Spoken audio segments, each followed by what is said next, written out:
الحمدللہ رب العالمین، تمام تعریف اللہ رب العالمین کے لیے ہے جو عرش عظیم کا مالک ہے اور سارے جہانوں کا بادشاہ ہے۔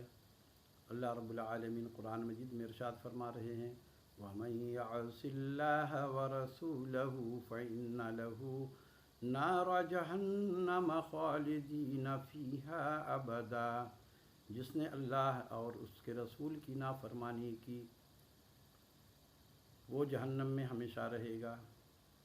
لیکن دیکھیے لوگ اللہ کی نافرمانی کس طریقے سے کر رہے ہیں، جیسے کہ اللہ نے قرآن مجید میں فرمایا، وَلَا تَأْكُلُوا أَمْوَالَكُمْ بَيْنَكُمْ بِالْبَاطِلِ، کہ آپس میں ایک دوسرے کا مال ناحق نہ کھاؤ۔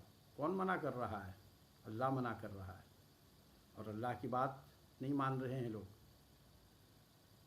اللہ منع کر رہا ہے کہ اللہ اور اس کے رسول کی نافرمانی نہ کرو ورنہ جہنم میں ڈال دوں گا۔ بولتے ہیں لوگ، کہہ رہے ہیں پرواہ نہیں ہے، ڈال دو۔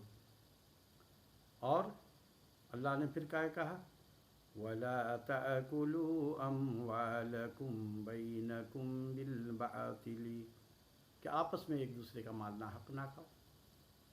کہنے والا کون ہے؟ اللہ ہے، اور اس کی بات کو نہ ماننے والے انسان ہیں، تو انسان اللہ سے بغاوت کر رہا ہے۔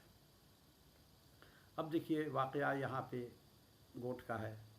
یہ اللہ ڈینو گوٹ سرجانی ٹاؤن کے قریب ہے، اور اس کا تھانہ منگو پیر تھانہ ہے، اور اسی طرح سے گلشن گہرام گوٹ ہے، یہ نیو لیاری کے ساتھ ہے، اس کا تھانہ سرجانی ٹاؤن تھانہ ہے۔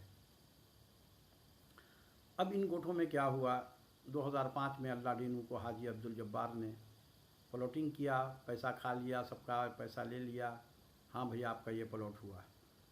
اب لوگ پلاٹ کو جیب میں ڈال کے تو گھر لے نہیں جا سکتے، وہیں چھوڑ دیتے ہیں، پیسہ ان کو دے دیا، چیز اسی کے پاس ہے۔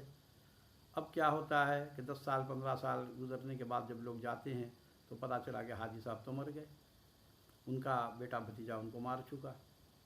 یہ لوگ مار دیتے ہیں یا بھگا دیتے ہیں، تو ان کو تو مار دیا کیونکہ ان کے کچھ معاملات گھریلو خراب تھے، تو حاجی صاحب تو چل بسے۔ اب ان کا بیٹا بھتیجا قابض ہو گیا، اور جتنے لوگوں نے پلاٹ خریدا تھا ان سب کو بے دخل کر دیا۔ اس کے بعد 18-19 سال کے بعد اس جگہ کی کچھ ویلیو بڑھی، تو گلشن یعنی کہ یہ فلک ناز بلڈرز جو ہے وہ قابض ہو گیا کچھ پلاٹ پہ، کہ یہ میرے حدود میں ہے، یہ میرا پلاٹ ہے۔ اب لوگوں نے تو حاجی صاحب سے خریدا، اور حاجی صاحب کے گوٹ کے ساتھ ہے یہ زمین، اور اس کے ساتھ بھی پڑتی ہے، تو اب واللہ عالم کون سچا کون جھوٹا۔ لیکن پتہ یہ چلا کہ ان کی آپس میں کچھ ڈیل ہو گئی، اور فلک ناز بلڈرز نے اس پلاٹ کو لے لیا، تاکہ جعلی کاغذ تو بنا لیتے ہیں یہ لوگ، اب اس کو وہ لیز میں بیچیں گے۔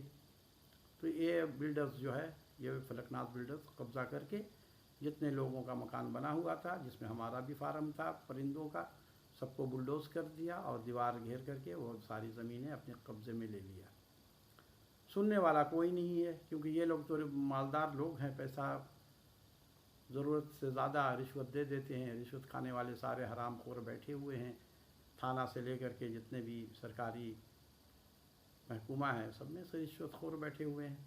لیکن جب پوچھو تو سب بولتے ہیں کہ میں حاجی ہوں، میں تو ایسا کر ہی نہیں سکتا۔ تو شیطان آ کر کے رشوت لیتا ہے۔ اب گلشن گہرام میں بھی اسی طرح سے ہوا، 2007 میں وہاں کی پلاٹنگ ہوئی، اور سارا پیسہ لینے کے بعد وہ روپوش ہو گیا الجیلانی والا، اور مہر اللہ نام کا شخص قابض ہو گیا کہ یہ پلاٹ ہمارا ہے، اور پلاٹ پہ قبضہ کر لیا اس نے، اور لوگ دربدر ہو گئے۔ تھانہ میں جاتے ہیں تو تھانہ روایتی طور پہ درخواست لے گا، 2-4 چکر لگواتا ہے، غریب لوگ دیہاڑی والے لوگ کہاں جائیں گے، وہ گھر بیٹھ گئے۔